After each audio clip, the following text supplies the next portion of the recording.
What happens when a joke meant to embarrass your husband spirals out of control, exposing secrets you thought were safe?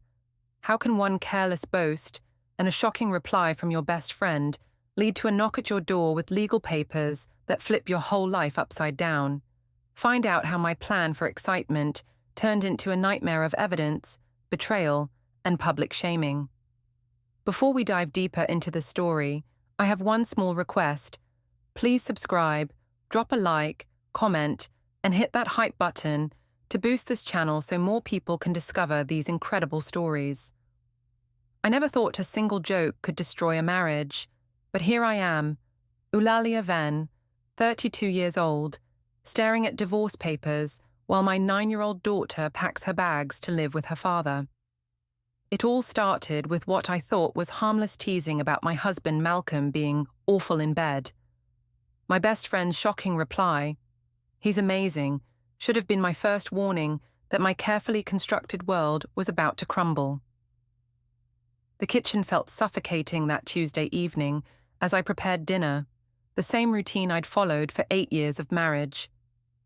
Malcolm sat at our dining table, grading papers from his middle school classes, his reading glasses perched on his nose. At 36, he looked older than his years, worn down by what I saw as his boring, predictable existence. The silence between us had become our normal soundtrack. My phone buzzed with notifications from our neighborhood group chat. The ladies were discussing their weekend plans, and somehow the conversation had shifted to relationships and romance. I saw my opportunity for some excitement. "Ladies, you want to know about romance?" I typed, glancing at Malcolm, who remained focused on his papers. "My husband thinks foreplay is asking if I'm ready yet. We're talking 30 seconds max." The responses came quickly, laughing emojis, sympathetic comments, a few "girl, same" messages. The attention felt intoxicating after months of feeling invisible in my own home. "At least he tries," came a message from Vivian Drake, my mother. "Some men don't bother at all." "Mom, you're supposed to be on my side," I replied, adding more details about Malcolm's supposed inadequacies. The lies flowed easily, each exaggeration earning more responses, more validation. Then came the message that changed everything. It was from Sarah Mills, a woman from Cal's gym where I'd been spending more time lately, but her response made no sense.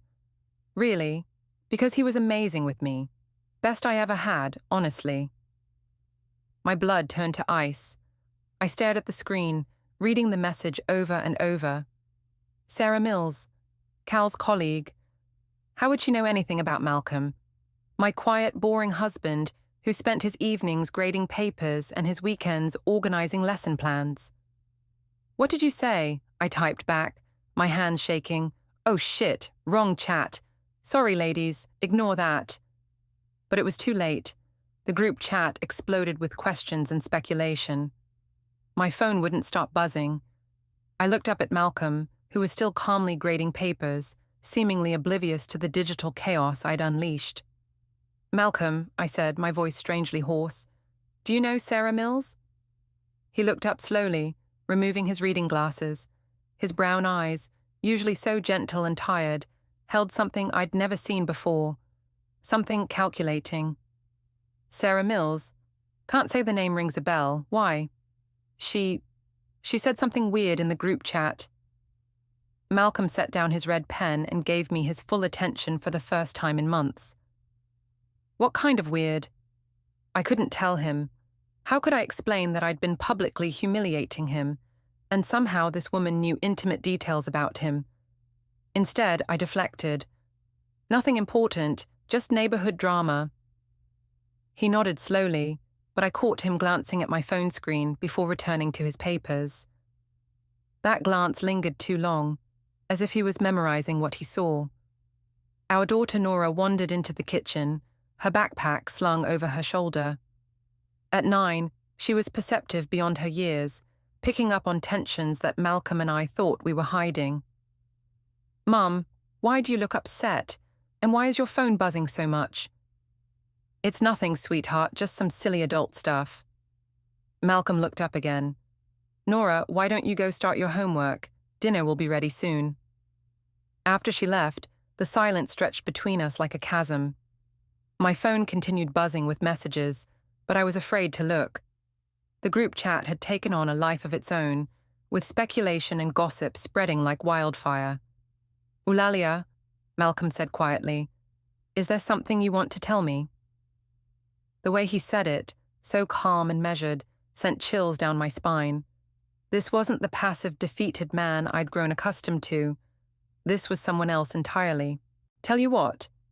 About why a woman I supposedly don't know would make comments about our intimate life in your group chat." Heat flooded my cheeks. He'd seen more than I thought. "Malcolm, I can explain." "I'm sure you can. You're very good at explaining things." He gathered his papers methodically, stacking them with precise movements. "But maybe we should have this conversation when Nora isn't in the house." The threat in his voice was subtle but unmistakable. This wasn't going to blow over like our usual disagreements. Something fundamental had shifted, and I realized with growing horror that I might have seriously underestimated my quiet, boring husband. That night, after Nora went to bed, Malcolm and I sat across from each other at the kitchen table like adversaries preparing for battle. The group chat had finally quieted down, but the damage was done.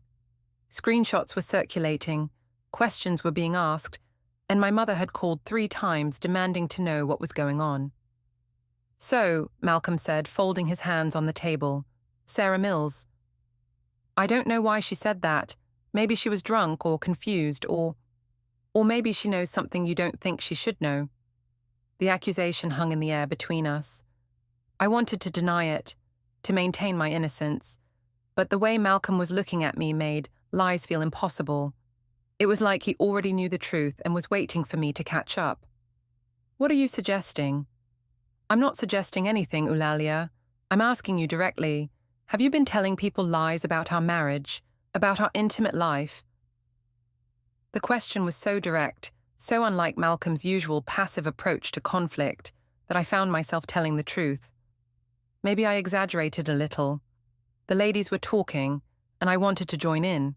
It was harmless. "Harmless?" He repeated the word like he was tasting something bitter. "You publicly humiliated me to get attention from your friends, and you call it harmless." "It was just a joke, Malcolm. God, you're so sensitive about everything." "And Sarah Mills? Was her comment also just a joke?" I had no answer for that. The implications of her message were too disturbing to consider. How could she know anything about Malcolm? When would they have even met? "I don't know what that was about." Malcolm nodded slowly, as if my answer confirmed something he already suspected. He stood up from the table, gathering his papers again. "Well, I guess we'll figure it out together." There was something ominous about the way he said it, like a promise and a threat rolled into one. As he walked toward the stairs, he paused and turned back to me. "By the way, Ulalia, I'll be keeping a closer eye on things from now on, just to make sure we're both being honest with each other." After he went upstairs, I sat alone in the kitchen, staring at my phone. The group chat notifications had stopped, but I knew the real conversations were happening in private messages now.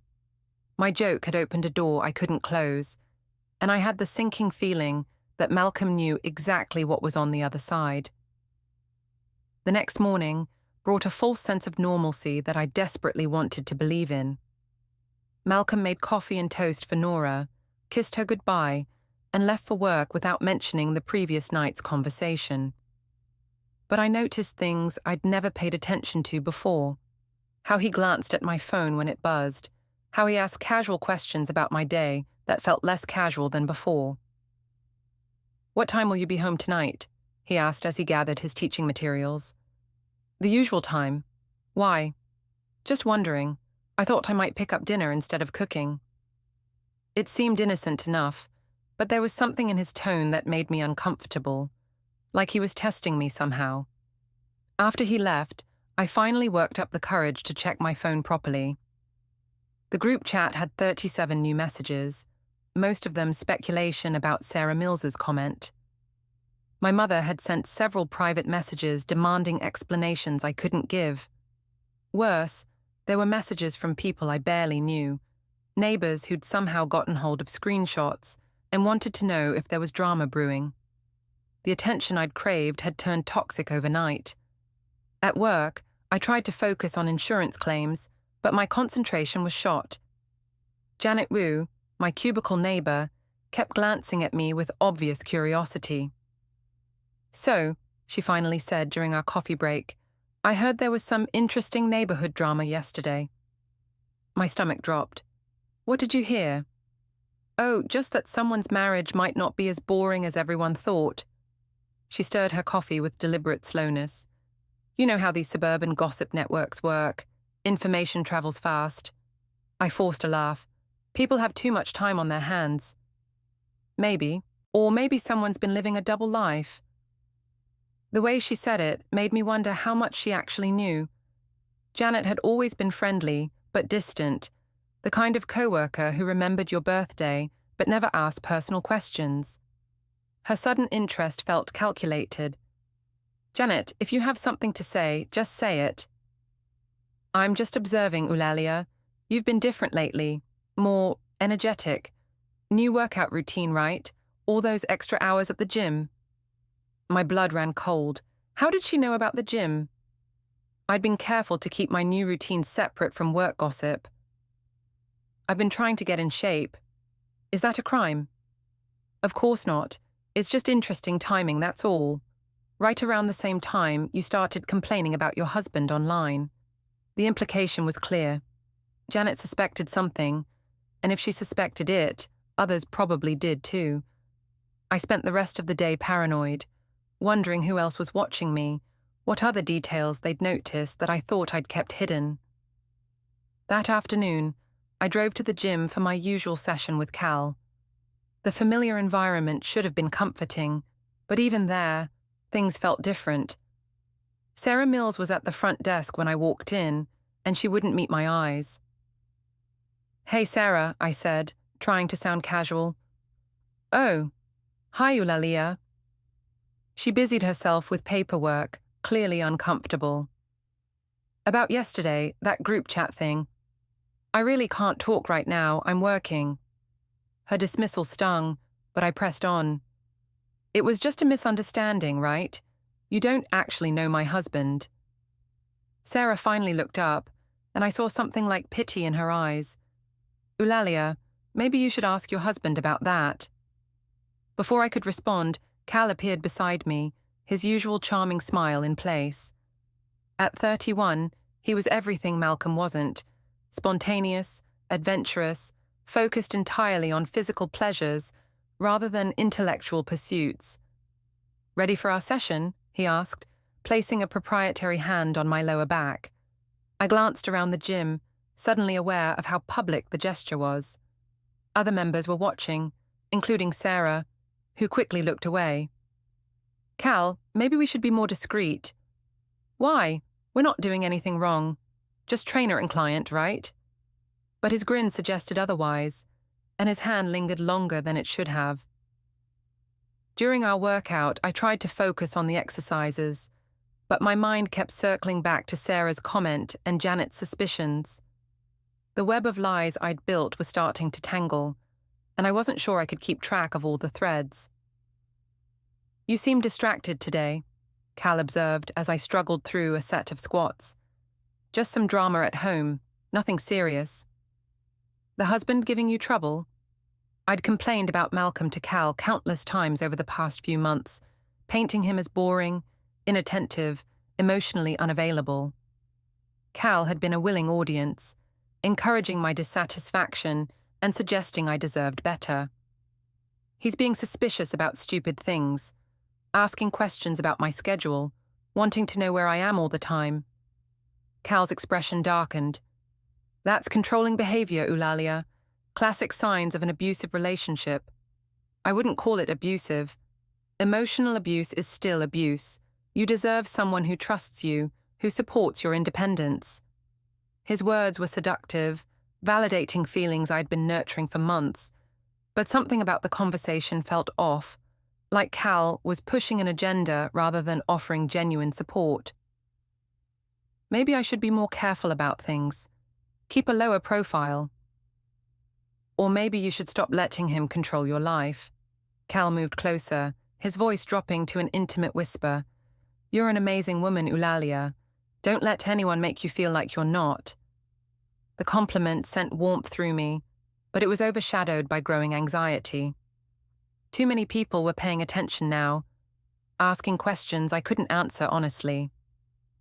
When I got home that evening, Malcolm was in the kitchen preparing dinner as promised. He'd picked up Chinese takeout, Nora's favorite, and the three of us sat around the table like a normal family. But the normalcy felt performative, like we were all playing roles we no longer believed in. How was work today? Malcolm asked, serving lo mein onto Nora's plate. Fine, the usual claims and paperwork. And the gym? Good workout? The question seemed innocent, but I caught the way his eyes sharpened when he asked it. He was fishing for something. It was fine too. Why all the questions? Just making conversation. We don't talk much anymore. Nora looked between us, picking up on the tension despite our attempts to hide it. Are you guys fighting? No, sweetheart, I said quickly, just talking about our days. But Malcolm's next words made my blood freeze. Actually, I ran into someone interesting today, a parent from one of my students. She mentioned she'd seen you around town with a friend, said you two looked very close. The bite of sweet and sour chicken turned to ash in my mouth. Oh? She couldn't remember the man's name, but she described him pretty well. Tall, athletic, younger than me. Sound familiar? Nora was watching our exchange with wide eyes, sensing the undercurrent of conflict, even if she didn't understand it. I don't know what she's talking about. Really? Because she was quite specific about the location. The Bistro Cafe, last Thursday around 2 p.m. Said you were holding hands across the table. My heart hammered against my ribs. The bistro was where Cal and I had met for lunch last week, a supposedly safe location across town where I thought no one would recognize me. That's impossible. I was at work last Thursday afternoon. Malcolm nodded slowly, cutting his chicken with deliberate precision. That's what I thought too, so I'm sure it's just a case of mistaken identity. The threat was subtle but clear. He knew I was lying, and he was giving me a chance to come clean. But admitting the truth would destroy everything, so I doubled down on the lie. Definitely mistaken identity. You know how unreliable eyewitness accounts are. Absolutely. People see what they want to see, don't they? After dinner, Malcolm helped Nora with her homework while I cleaned the kitchen. The domestic routine felt surreal, given the tension crackling between us. When Nora finally went to bed, I expected another confrontation, but Malcolm simply said goodnight and went upstairs. I sat alone in the living room, staring at my phone and trying to figure out how everything had gone so wrong so quickly. The group chat was still active, with ongoing speculation about Sarah's comment and my marriage. My mother had sent another message demanding I call her back. And now Malcolm clearly suspected something about Cal. The walls were closing in, but I couldn't see a way out that didn't involve losing everything I'd built. So I did what I'd been doing for months. I lied to myself, told myself it would blow over, that Malcolm would go back to being passive and inattentive, that the gossip would die down. I was wrong about all of it. The weekend brought a false reprieve from the tension. Malcolm seemed to retreat into his usual quiet routine, and I convinced myself that the crisis had passed. Saturday morning, he took Nora to her soccer game, while I met Cal at the gym for what had become our regular weekend session. You seem more relaxed today, Cal observed as we moved through our routine. Things settled down at home. My husband's back to ignoring me, which is honestly a relief. Cal frowned. That's not healthy, Ulalia. You shouldn't have to feel relieved that your partner is ignoring you. It's better than him being suspicious and asking questions. Or you could stop hiding and start living authentically. The suggestion hung between us, loaded with implications we'd been dancing around for weeks. Our relationship had been building towards something more serious, but I'd been reluctant to cross certain lines. Cal, you know it's complicated. It doesn't have to be. You're unhappy. He's clearly not meeting your needs, and you have a right to pursue happiness. His words echoed my mother's frequent advice about putting my own needs first. The validation felt intoxicating, especially after days of feeling defensive and paranoid. Maybe you're right. I know I'm right, and I think it's time you stopped hiding us. The suggestion terrified and thrilled me in equal measure. The secrecy had been both protection and burden, keeping us safe but limiting what we could be together. What are you suggesting? Have dinner with me tonight. Somewhere public, somewhere nice. Stop acting like you're ashamed of what we have. The idea was reckless, but the past week had left me feeling cornered and desperate for some sense of control. Maybe it was time to stop living in fear of Malcolm's suspicions and start making choices for myself. Okay, let's do it. Cal's smile was triumphant. I know the perfect place. The bistro, around 7. We can have a real date, like adults. The irony of returning to the scene of our previous sighting wasn't lost on me, but I pushed the concern aside. I was tired of being careful, tired of skulking around like I was doing something wrong. If Malcolm wanted to know what I was doing with my time, maybe it was time to show him. That evening, I dressed carefully in a black dress that Cal had complimented before, applied makeup with more attention than I'd given it in months, and drove to the bistro with a mixture of excitement and dread churning in my stomach. Cal was waiting at a corner table, looking handsome in a button-down shirt that showed off his gym-sculpted physique.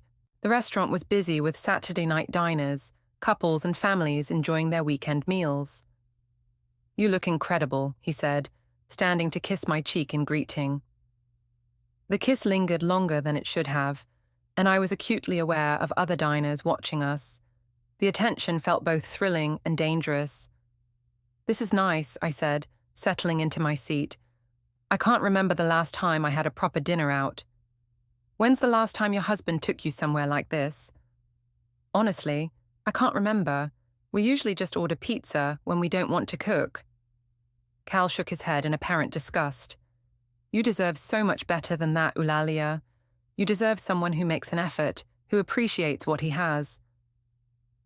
The compliments washed over me like a warm bath after the cold tension of the past week.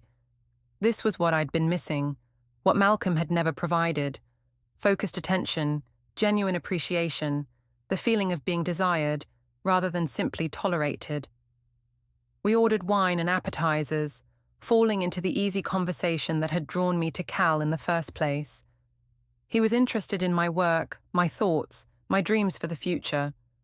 Unlike Malcolm, who seemed content with routine and predictability, Cal encouraged me to think bigger, want more.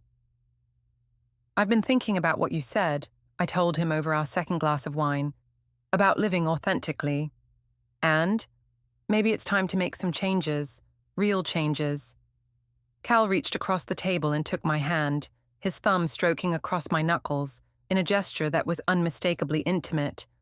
I should have pulled away, should have been more discreet, but the wine and his attention made me reckless. I think that's the smartest thing you've ever said. The moment was interrupted by a commotion near the restaurant's entrance. I looked up to see Malcolm walking in, his eyes scanning the dining room until they landed on our table.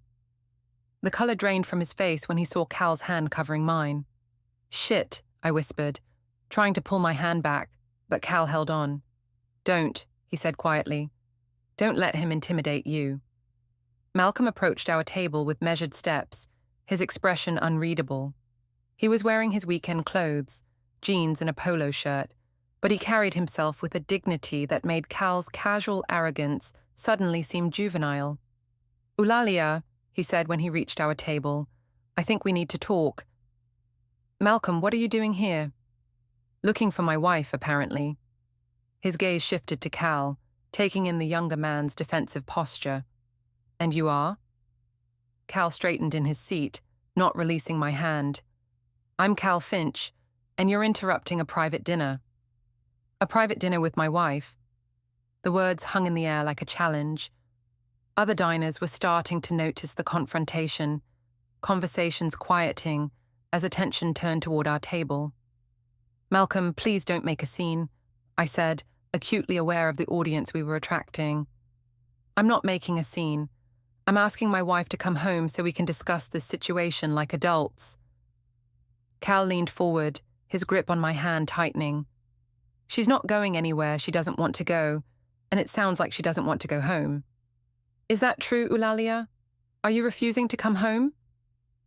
The question forced me to choose sides publicly, in front of a restaurant full of witnesses. I could feel phones being discreetly raised, could imagine the videos and photos that would be circulating within hours. I'm having dinner, Malcolm. We can talk when I get home. When will that be? I don't know.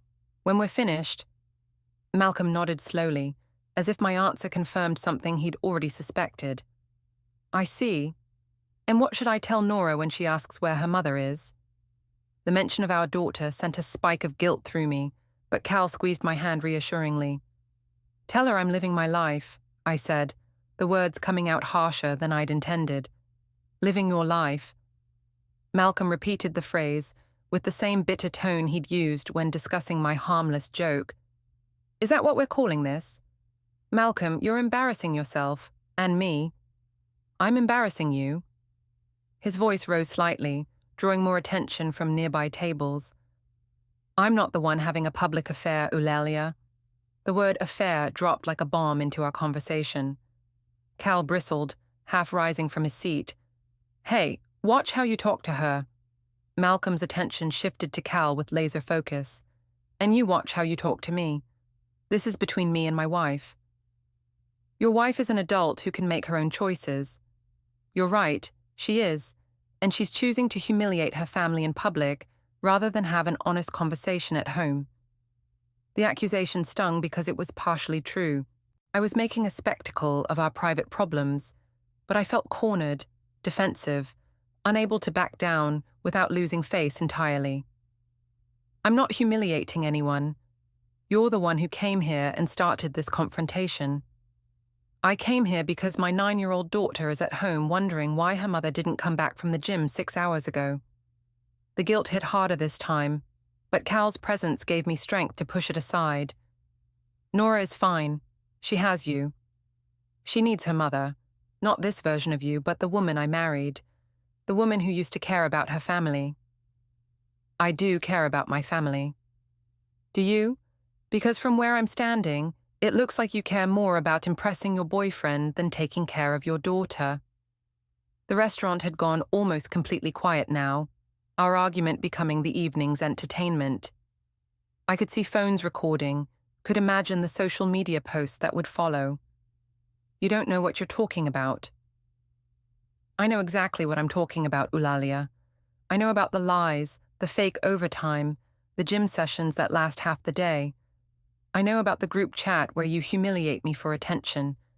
I know about the lunches at this exact restaurant, the hand-holding, the secret phone calls. Each revelation hit like a physical blow. How did he know so much? How long had he been watching, documenting, building his case against me? You've been spying on me. I've been paying attention to my wife's behavior, something I should have started doing months ago. Cal stood up abruptly, his chair scraping against the floor. That's enough, you're harassing her. I'm talking to her. There's a difference. Not from where I'm sitting. Ulalia, we don't have to listen to this. But I was trapped between them, caught in a public confrontation that I'd never wanted but somehow orchestrated through my own choices. The weight of the restaurant's attention felt crushing. Malcolm, please, can we just discuss this at home? We could have discussed it at home if you'd come home, but you chose to be here instead, holding hands with another man in public. It's not what it looks like. It's exactly what it looks like. And everyone in this restaurant can see it, just like everyone in the neighborhood group chat could see your comments about our marriage. The reference to the group chat brought fresh humiliation. How many people knew about that? How far had the gossip spread? That was a joke, Malcolm. I explained that. Was this dinner a joke too? Was holding his hand a joke? I had no answer that wouldn't make things worse. Cal stepped closer to me, his hand moving to my shoulder in a protective gesture that only made the situation more obvious. She doesn't owe you explanations. You lost the right to demand answers when you started stalking her. I'm not stalking anyone. I'm trying to save my marriage. Maybe your marriage isn't worth saving. The words came from Cal, but they hit Malcolm like I'd said them myself. For the first time since he'd arrived, his composure cracked slightly. Is that how you feel, Ulalia? Is our marriage not worth saving?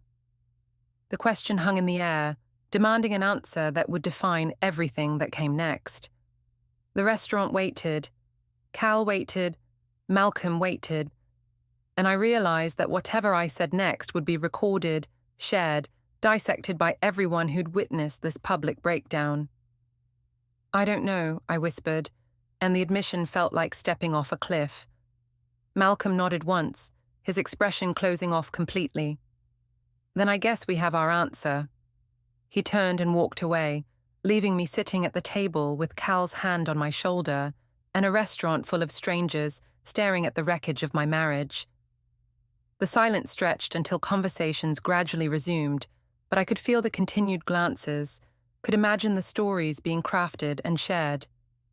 You did the right thing, Cal said, sitting back down. That was brave.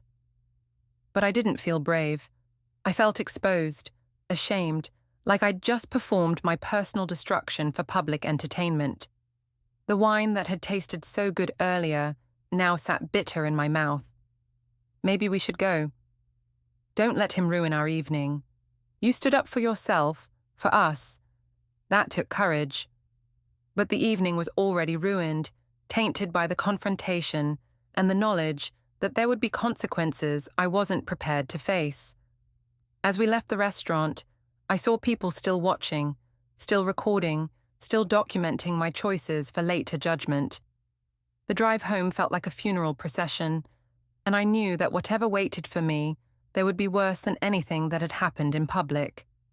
The house was dark when I finally returned home at nearly midnight, except for a single light in Malcolm's study. I found him sitting at his desk, surrounded by papers and manila folders, his laptop open to what looked like spreadsheets and documents. Malcolm, we need to talk about what happened tonight. He looked up from his work, his face eerily calm. Do we? I thought you made your position pretty clear at the restaurant. I was put on the spot. You ambushed me in public.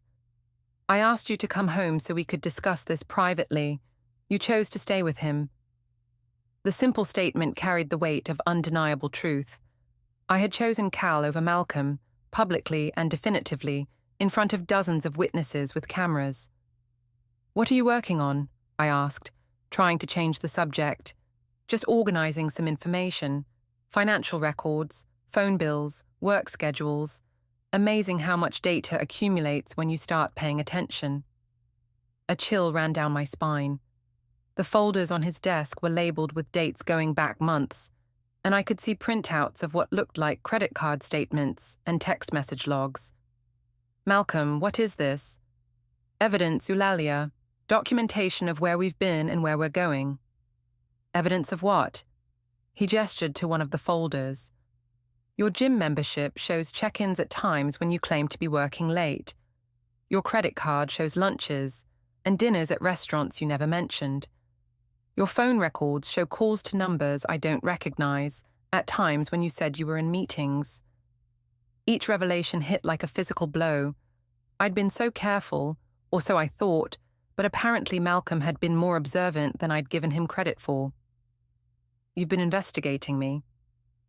I've been trying to understand why my wife has been lying to me for months, and now I do understand. It's not what you think. It's exactly what I think. You've been having an affair with your personal trainer, lying about where you spend your time, and publicly humiliating me to justify your behavior. The clinical way he laid out the facts made denial impossible. But I tried anyway. Those are just coincidences. You're connecting dots that don't connect. Malcolm opened another folder and pulled out a stack of photographs. Even from across the room, I could see they showed Cal and me at various locations: the gym, restaurants, the parking lot where we'd shared our first kiss. A private investigator took these over the past 3 weeks. Would you like to see them up close? My legs felt weak. You hired a private investigator. I hired someone to document what my wife does when she's not where she claims to be. The results were very illuminating. He spread several photos across the desk like playing cards. There was no ambiguity in what they showed. Intimate conversations, hand-holding, embraces that lasted too long, and finally, the kiss that had started everything. Malcolm, I can explain. Can you? Because I'd love to hear an innocent explanation for these images. I stared at the photographs, seeing my betrayal captured in stark detail. There was no explanation that wouldn't be another lie, and I was tired of lying. Fine. Yes, I've been seeing Cal, but it's not what you think. What I think is that you've been having an emotional and physical affair while lying to me about your whereabouts and publicly mocking our marriage. Which part of that assessment is incorrect? It's not just about the affair, Malcolm. It's about us, about how we've grown apart, about how you've stopped trying to make me happy. So this is my fault. It's both our faults. We've been going through the motions for years. At least I'm trying to find some happiness. Malcolm leaned back in his chair, studying me like I was a specimen under a microscope. Happiness? Is that what you call tonight's performance at the restaurant? You forced that confrontation. You could have waited until I got home. I could have, but I wanted to see how you'd handle being caught in public, and you handled it exactly as I expected. There was something chilling about his tone, like he'd been conducting an experiment, and I'd provided the predicted results. What's that supposed to mean? It means I needed to document your priorities for the court record, and you've made them very clear. Court record? The words sent ice through my veins. Malcolm gestured to another folder, this one thicker than the others. Divorce papers, Ulalia, custody petition, financial disclosure requests. I filed them yesterday morning. The room spun around me. You filed for divorce? I filed for divorce with primary custody of Nora, based on evidence of your adultery and abandonment of parental responsibilities. Abandonment? That's ridiculous. I'm here every day. Are you? Because according to these records, you've spent more time at the gym in the past month than you have helping Nora with homework. You've missed 2 parent-teacher conferences, 3 soccer games, and her school play because of your work schedule. Each accusation was accurate, and the weight of them together painted a picture I didn't want to acknowledge. I've been going through a difficult time. That doesn't make me a bad mother. Doesn't it? When did you last help Nora with a school project? When did you last read her a bedtime story? When did you last put her needs before your own desires? I couldn't answer because I couldn't remember. The past few months had been a blur of gym sessions, secret meetings, and elaborate lies. Nora had become background noise in my pursuit of excitement and validation. She needs stability, Ulalia. She needs a parent who's present, engaged, and honest. Right now, that's me. You can't take my daughter away from me. I'm not taking her away. You gave her up when you chose your affair over your family. The accusation stung because it held too much truth. I had been prioritizing Cal over everyone else, including Nora, but admitting that felt like surrendering everything. This is temporary insanity, Malcolm. People work through these things. We can get counseling. We can fix this. Can we? Because from where I'm sitting, you've shown no remorse, no willingness to end the affair, and no interest in prioritizing your family. What exactly would we be fixing? Our marriage. Our family. You destroyed our marriage when you started the affair. You damaged our family when you chose to continue it. And you ended any possibility of reconciliation when you chose him over us tonight. The finality in his voice was terrifying. This wasn't the passive, accommodating Malcolm I'd grown used to manipulating. This was someone else entirely. Someone who'd been planning and preparing while I'd been playing games. What do you want from me? I want you to move out. Tonight, you can stay with your mother, or with your boyfriend, or wherever you choose. But you're not staying in this house with Nora while you're actively involved with another man. You can't kick me out of my own house. I can, and I am. The court will decide permanent arrangements, but until then, I'm protecting my daughter from further exposure to this situation. Our daughter, who asked me tonight why Mummy was holding hands with a strange man at a restaurant. Because yes, Ulalia, she saw the videos. They're all over social media. The revelation hit like a physical blow. Nora had seen the confrontation, had watched her mother choose another man over her father in a public spectacle. Oh God. She's confused and hurt and asking questions I shouldn't have to answer. So you're going to leave tonight, and you're going to stay away until you decide what's more important. Your affair or your family.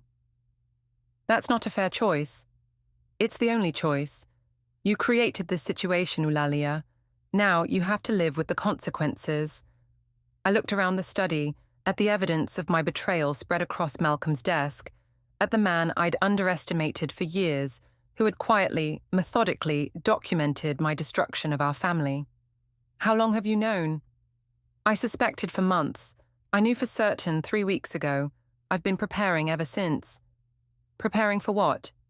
For this conversation, for the divorce proceedings, for single parenthood, for explaining to our daughter why her mother chose excitement over stability. Each word was a precision strike, designed to maximize damage while remaining clinically accurate. This wasn't emotional retaliation, it was calculated warfare. I need time to think. You've had months to think. Tonight was your final answer. Malcolm, please. Pack a bag, Ulalia. Say goodbye to Nora if you want, but don't wake her up. She's been through enough today. The dismissal was absolute. I'd been outmaneuvered by a man I'd considered weak and passive, and now I was facing consequences I'd never imagined possible. As I packed a bag with shaking hands, I could hear Malcolm on the phone in his study, his voice low and professional, as he updated someone, his lawyer probably, on the evening's events. Every word I'd spoken at the restaurant, every choice I'd made, was becoming part of a legal record that would determine my future. The house I'd lived in for 8 years suddenly felt foreign, like I was already a visitor rather than a resident. And maybe I was. Maybe I'd been a visitor for months without realizing it, too focused on my affair to notice that I was losing everything that actually mattered. But as I drove away toward my mother's house, I couldn't bring myself to regret the choice I'd made. The guilt was there, the fear was overwhelming, but underneath it all was a stubborn conviction that I deserved happiness, even if that happiness came at a cost I was only beginning to understand. 3 weeks later, I was living in my mother's spare bedroom, seeing Nora only during supervised visits, and watching my carefully constructed new life crumble around me. Cal had initially been supportive, talking about us finally being free to be together, but his enthusiasm had waned as the legal and social consequences mounted. "This is getting complicated," he said during what would be our last lunch together. "Maybe we should take a break until things settle down." A break. Cal, I left my family for this, for us. You left your family because you were unhappy. That's not the same thing. The distinction felt like a betrayal, but I was too desperate to maintain some piece of my new identity to acknowledge it. So, what are you saying? I'm saying maybe we move too fast. Maybe you need to figure out your situation before we can figure out ours. It was a coward's breakup, delivered in the same restaurant where Malcolm had confronted us, where everything had started to fall apart. The irony wasn't lost on me. You're abandoning me when I need you most. I'm being realistic about what I can handle. This drama, the legal stuff, the kid, it's not what I signed up for. The kid, her name is Nora, and she's my daughter. Exactly, she's your responsibility, not mine. I never wanted to be a stepfather, Ulalia. The casual dismissal of Nora felt like the final betrayal. I'd sacrificed my marriage, my home, my reputation, and my relationship with my daughter for a man who'd never intended to help me rebuild what I'd destroyed. After Cal left, I sat alone in the restaurant, staring at my phone and scrolling through social media posts about my public breakdown. The videos from that night had gone viral in our community, shared and reshared with commentary that ranged from sympathetic to vicious. My mother had been supportive, but increasingly strained by my presence in her house and my refusal to accept responsibility for the situation. "Maybe you should consider reconciling with Malcolm," she'd suggested that morning. "For Nora's sake. He won't even talk to me except through lawyers. Can you blame him? You humiliated him publicly, Ulalia. You chose another man over your family in front of half the neighborhood. I made a mistake. People make mistakes. Some mistakes have consequences that can't be undone." Now, sitting alone in the restaurant where I'd made my final fatal choice, I was beginning to understand what she meant. My phone buzzed with a text from Malcolm's lawyer. Custody hearing moved to tomorrow, 2 p.m. Final settlement conference to follow. Please confirm attendance. The message sent panic through me. I'd been putting off dealing with the legal proceedings, hoping somehow that time would make the situation resolve itself. But tomorrow, a judge would decide whether I'd lost my daughter along with everything else. That evening, I drove past my old house, hoping to catch a glimpse of Nora through the windows. The lights were on in the kitchen, and I could see Malcolm helping her with homework at the table where we'd once eaten dinner as a family. The scene looked peaceful, stable, everything I'd thrown away in pursuit of excitement. I was about to drive away when Malcolm appeared at the front door. He walked to my car with measured steps, his expression unreadable. "You can't keep driving by the house, Ulalia. It's unsettling for Nora." "I just wanted to see her." "You can see her during your scheduled visits. 2 hours twice a week isn't enough time with my own daughter.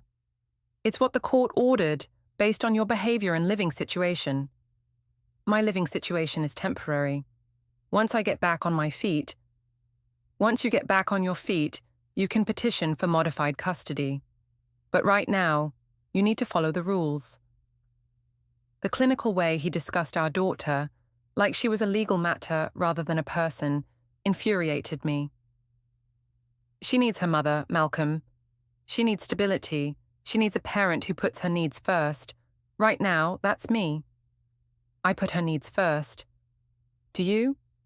When's the last time you asked about her school project? Do you know she made the honor roll last week? Do you know she's been having nightmares about the restaurant incident?" Each question was a knife twist, highlighting how disconnected I'd become from Nora's daily life. "I've been dealing with a lot. So has she. The difference is, she's 9 years old and didn't choose any of this." The guilt was overwhelming, but I pushed it aside in favor of anger. It was easier to be angry than to face what I'd done. "You're poisoning her against me." I'm answering her questions honestly when she asks why Mommy doesn't live here anymore. "What would you prefer I tell her?" "Tell her that people make mistakes, that families can heal, that love is complicated." "Is that what you want her to learn? That love means lying to the people you care about? That marriage means publicly humiliating your partner when you get bored? That's not fair. What's not fair is what you've put her through. What's not fair is that she blames herself for our divorce because she doesn't understand adult selfishness." The accusation hit harder than anything he'd said before. She blames herself. She thinks if she'd been a better daughter, you wouldn't have left. I've explained that it's not her fault, but children internalize these things. The image of Nora blaming herself for my choices was unbearable. I'd been so focused on my own desires, my own justifications, that I'd never considered how my actions would affect her self-worth. I never wanted to hurt her. But you did hurt her, and you're continuing to hurt her by refusing to accept responsibility for what you've done. What do you want from me, Malcolm? What would make this better? I want you to be honest, with yourself, with me, with Nora. I want you to admit that you chose your affair over your family and stop pretending you're the victim here. And if I do that, if I admit everything, what then? Then maybe we can start rebuilding some kind of relationship that serves Nora's needs. Not a marriage. That's over. but maybe a functional co-parenting arrangement. The offer was more than I'd expected, but it required a level of honesty I wasn't sure I was capable of. I don't know if I can do that. Then you'll lose her completely, because I won't let you continue to damage our daughter with your lies and justifications. He turned to walk back to the house, but I called after him. Malcolm, wait. The hearing tomorrow. What's going to happen? That depends on you, Ulalia. You can continue fighting reality, or you can start accepting it. But either way, the judge will make a decision based on evidence, not excuses. What evidence? All of it. The affair, the lies, the public confrontations, the abandonment of parental responsibilities. Everything you've done for the past 6 months is documented and will be presented to the court. You really want to destroy me completely. I want to protect my daughter from further damage. If that destroys you, it's because you chose destruction over responsibility. As he walked back to the house, I sat in my car staring at the home I'd lost, the family I'd abandoned, the life I'd thrown away for a man who'd disappeared at the first sign of real consequence. Tomorrow, a judge would decide my fate based on evidence I couldn't deny and choices I couldn't undo. And for the first time since this all began, I was starting to understand that some mistakes really do have permanent consequences. The realization was terrifying, but it was also the first honest thought I'd had in months. Maybe honesty was where I needed to start, even if it was too late to save anything that mattered. The courthouse felt like a cathedral of judgment as I walked through its doors the next morning. My hands shook as I signed in at the family court clerk's office, and I could barely focus on the paperwork my hastily hired attorney was trying to explain. "The evidence against you is substantial," she said, flipping through Malcolm's filing. "The private investigator's photos, the documentation of your lies about work schedules, the social media posts, the restaurant incident, it paints a very clear picture. What are my chances? For primary custody? Minimal. For unsupervised visitation? Depends on how you present yourself today and whether you're willing to accept responsibility for your actions." The word responsibility had been haunting me since my conversation with Malcolm the night before. Everyone kept using it, as if taking responsibility was some simple thing I could just decide to do. What does that mean exactly? Taking responsibility? It means admitting what you did wrong, showing genuine remorse, and demonstrating a commitment to putting Nora's needs first going forward. And if I don't, then you'll likely lose all unsupervised access to your daughter, possibly permanently. The threat was sobering. I'd been fighting reality for months, but reality was about to be decided by a judge who didn't care about my justifications or my feelings. When we entered the courtroom, Malcolm was already seated with his attorney, looking calm and professional in a dark suit. He didn't acknowledge my presence, focusing instead on the documents spread before him. Nora wasn't present. Custody hearings involving children her age typically excluded them from the proceedings, but her absence felt like a void in the room. This entire process was about her future, and she wasn't even here to witness it. All rise for the Honorable Judge Patricia Chen. Judge Chen was a stern-looking woman in her 50s, who'd clearly seen every variation of family dysfunction during her career. She reviewed the case files with methodical precision before looking up at both parties. "This is a custody hearing in the matter of Harker versus Venn Harker. I've reviewed the extensive documentation provided by both parties, and I must say, this is one of the more thoroughly documented cases I've seen." She gestured to the stack of evidence Malcolm's attorney had submitted. "Mr. Harker, your filing includes private investigator reports, financial records, communication logs, and multiple witness statements. Would you like to summarize your position?" Malcolm's attorney stood. "Your Honor, our position is that Mrs. Venn Harker has demonstrated a pattern of deception, abandonment of parental responsibilities, and prioritization of an extramarital affair over her daughter's well-being. We're requesting primary custody with supervised visitation only." Mrs. Van Harker, your response? My attorney rose, but her defense felt half-hearted. Your Honor, our position is that Mrs. Van Harker made some poor choices during a difficult period in her marriage, but that doesn't make her an unfit mother. We're requesting joint custody with standard visitation arrangements. Judge Chen nodded and began reviewing specific pieces of evidence. Let's start with the documentation of Mrs. Van Harker's whereabouts over the past 6 months. Malcolm's attorney presented a timeline that was devastatingly accurate. Every lie I'd told about working late, every fake overtime claim, every gym session that had lasted hours longer than I'd claimed, it was all documented with timestamps and evidence. Mrs. Van Harker, you claim to be working late on 17 separate occasions when you were actually at various restaurants and locations with Mr. Finch. How do you explain these discrepancies? The direct question forced me to confront the scope of my deception. I was going through a difficult time in my marriage, Your Honor. I made some poor choices.